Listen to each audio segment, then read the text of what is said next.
ഫറുയുടെ തോളിൽ കൈയിട്ട് ഒരു ചിരിയോടെ സ്റ്റേജിലേക്ക് നോക്കി നിൽക്കാണ് ഫറു. അവൾ അവരിരുവരെയും ഇടങ്ങണ്ണിട്ട് ഇടയ്ക്കെല്ലാം നോക്കിയിരുന്നു.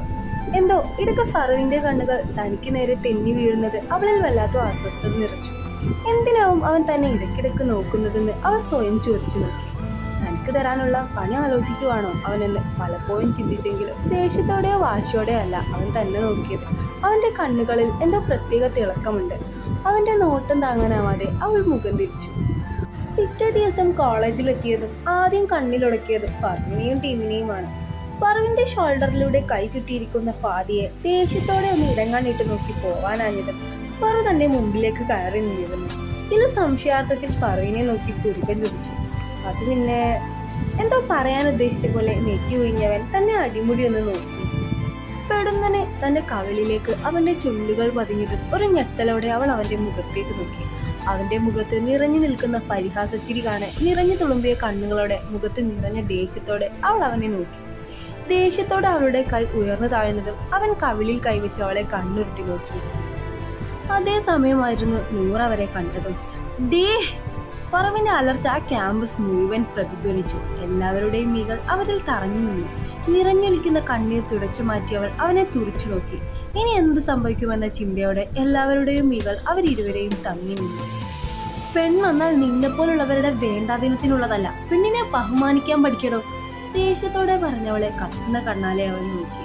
ഡേ നീ എന്നെ അടിച്ചതും പോരാ, എനിക്ക് മുമ്പിൽ നിന്ന് ശബ്ദമുയർത്തുന്നു. കണ്ണിൽ നിറഞ്ഞു നിൽക്കുന്ന അഗ്നിയോടെ അവന്റെ കൈകൾ അവളുടെ കഴുത്തിൽ പിടിമുറുകി. വേദനയോടെ അവൾ കിടന്നു പിടഞ്ഞതും അവളുടെ നിറഞ്ഞ മീകൾ കണ്ട അവന്റെ കൈ അവളിൽ നിന്ന് അകന്നു മാറി. ശ്വാസം ആഞ്ഞു വലിച്ചവൾ നിറമിഴിയാലെ അവനെ നോക്കി അവിടെ നിന്ന് ഓടിയകന്നു. ക്ലാസ്സിലെത്തിയ ഇലുവിന് അപ്പോഴും അവളുടെ കണ്ണീരിനെ തടുക്കാൻ കഴിഞ്ഞിരുന്നില്ല. ബെഞ്ചിലേക്ക് തലവെച്ചവൾ എന്തിനെന്നില്ലാതെ കരഞ്ഞു. ഫറു ചുംബിച്ചതിനേക്കാൾ ഏറെ അവളെ വേദനിപ്പിച്ചത് ഫാദി ഒന്നും പ്രതികരിക്കാതെ അവിടെ നിന്നതായിരുന്നു. സ്വന്തം പെങ്ങളെ മറ്റൊരുത്തൻ ചുംബിച്ചത് കണ്ടിട്ടും എന്തുകൊണ്ടായിരിക്കും ഫാദി പ്രതികരിക്കാതിരുന്നേ? അവൾക്ക് വല്ലാതെ വേദന തോന്നി. ഇനി റാഷിക്കയും ഇതുപോലെ മറ്റൊരു സ്ഥലത്ത് നിന്ന് തന്റെ പെങ്ങളെ നോക്കി കാണുകയായിരുന്നു. റാഷിക്കാക്കും ഫാദിക്കും തന്നെ മറ്റൊരുത്തൻ വേദനിപ്പിച്ചതിൽ സങ്കടമില്ലേ? അവളുടെ മനസ്സാകെ വിങ്ങിപ്പൊട്ടി. എന്നാലും ഫറുവിനെ എവിടെയാണ് കണ്ടു മറന്നത് എന്ന ചോദ്യത്തിന് തക്കതായ മറുപടി ഫറുവിന്റെ ആ ചുംബനത്തിലൂടെ അവൾക്ക് ലഭിച്ചിരുന്നു.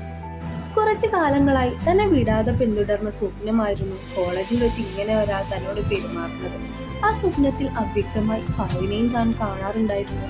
പലപ്പോഴും ആ സ്വപ്നത്തിൽ തന്നെ പിടിച്ചു കുലക്കിയ തനിക്കേറെ ഇഷ്ടപ്പെട്ട ആ ഗന്ധവും ആ ചുംബനത്തിന്റെ തൽഫലമായി തന്നിൽ ഉയർന്നു വന്ന ദേഷ്യവും സ്വപ്നത്തിൽ എന്ന പോലെ ജീവിതത്തിലും താൻ അനുഭവിച്ചു കഴിഞ്ഞു.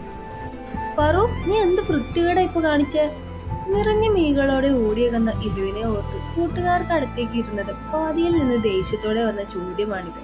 ഫറു ജസ്റ്റ് തല ചിരിച്ച് അവനെ നോക്കി. പ്രത്യേകിച്ചൊന്നുമില്ല.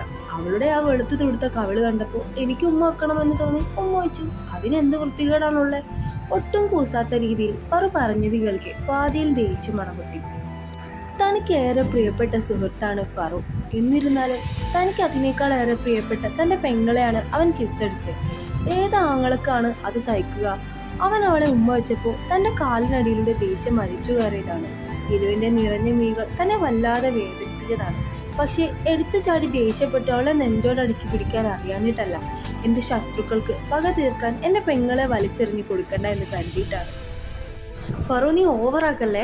ഗേൾസിനോട് നീ കാണിക്കുന്ന റെസ്പെക്റ്റ് ആണോ നീ അവളോട് കാണിച്ചത്? ഏതൊരു പെണ്ണിനെയും സ്വന്തം പെങ്ങളായി കണ്ട് അവൾക്ക് എന്തേലും പ്രശ്നമുണ്ടെങ്കിൽ അവരെ സഹായിക്കുന്ന ഫറു ആണോ? എപ്പോഴും മനസ്സിൽ കയറി കൂടി ദേഷ്യത്തിനെ പുറത്ത് അവളെ കിസ്സടിച്ച്. ഗേൾസിനോട് ദേഷ്യം വന്നാലും ഇമാതിരി ചെറ്റത്തരം ഇന്നേ വരെ നിന്നിൽ ഞാൻ കണ്ടിട്ടില്ല. ഫാദി പുച്ഛത്തോടെ അതിലുപരി ദേഷ്യത്തോടെയും പറഞ്ഞത് കേൾക്കെ ഫറു ചെറുതായി പുഞ്ചിരി തൂക്കി. നീ പറഞ്ഞത് നേരാ. ഇങ്ങനെ ഒരു പ്രവൃത്തി ഇന്നേ വരെ ഫറു ഒരു പെണ്ണിനോട് ചെയ്തിട്ടില്ല. പക്ഷെ ഇവളോട് എനിക്ക് എന്തെന്നില്ലാതൊരു ഇഷ്ടം തോന്നി.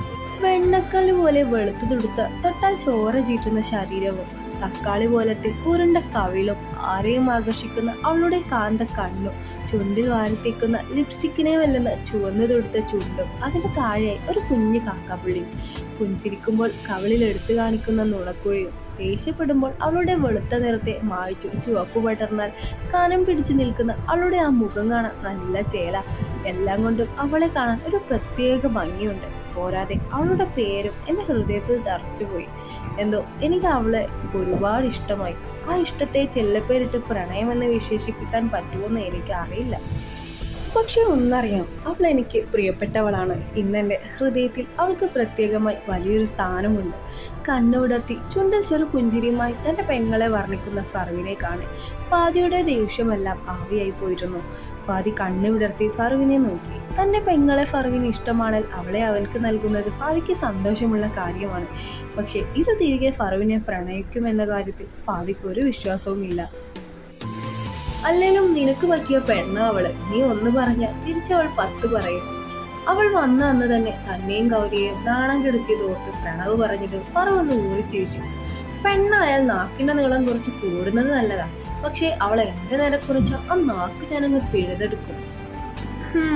എന്തായാലും ചക്കിക്കൊത്ത ചങ്കരം തന്നെയാ. അഫി പറഞ്ഞതിന് ഫറു അവനെ നോക്കി പുഞ്ചിരി തൂക്കി. പ്രിൻസി വിളിക്കുന്നുവെന്ന് ഒരുത്തം വന്ന് പറഞ്ഞതിനെ തുടർന്ന് ടീംസിനെ ക്ലാസ്സിലേക്ക് പറഞ്ഞയച്ചു ഓഫീസ് റൂമിലേക്ക് വന്നതാണ് ഫറു. വന്നിട്ടിപ്പോൾ 10 മിനിറ്റ് കഴിഞ്ഞു കാണും. ഹസൻ അവനെ വിടാതെ നോക്കുന്നു എന്നല്ലാതെ ഒന്നും പറയുന്നില്ല. പപ്പ വിളിച്ചതിന്റെ പൊരുള അറിയാവുന്നത് കൊണ്ട് ഫറു തിരിച്ചുമൊന്നും മിണ്ടാതെ ഹസന് മുന്നിലുള്ള ചെയറിലേക്ക് ഇരുന്നു.